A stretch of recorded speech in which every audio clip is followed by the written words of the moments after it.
not from the system meant to protect children. Today, we're examining a case that exposes deep fractures in our child welfare system. We'll explore how systematic failures led to tragedy, what it reveals about institutional accountability, and the urgent reforms needed to prevent future cases like Antonio Gunole's. This case really strikes at the heart of how our child welfare system can fail the very families it's meant to protect. The details they're honestly devastating. Let's start with Ronald Byron's story. What exactly happened here? Well, Ronald Bierend was systematically excluded from decisions about his son's welfare while he was incarcerated. The system effectively erased him as a father. Wait, they can just erase a parent like that? According to New Mexico law, they actually can't. Section 32A428D specifically prohibits terminating parental rights solely based on incarceration. So they violated their own laws? Yes, and it goes deeper.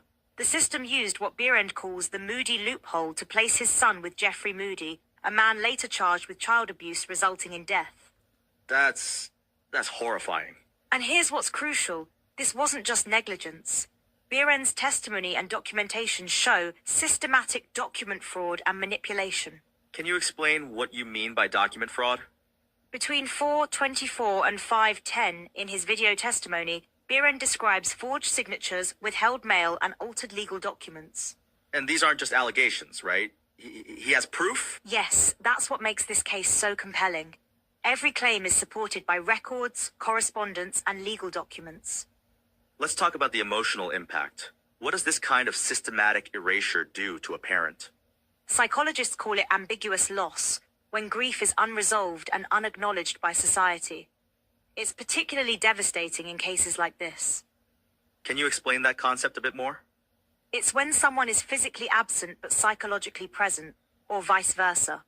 For incarcerated parents, it's especially complex because they're denied closure. And in Bierend's case, he wasn't even notified of his son's death. Exactly.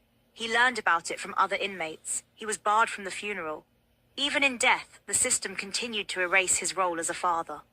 How common is this kind of systematic exclusion? Nationally, over 2.7 million children have an incarcerated parent. These children are 5 times more likely to enter foster care than their peers. Those numbers are staggering.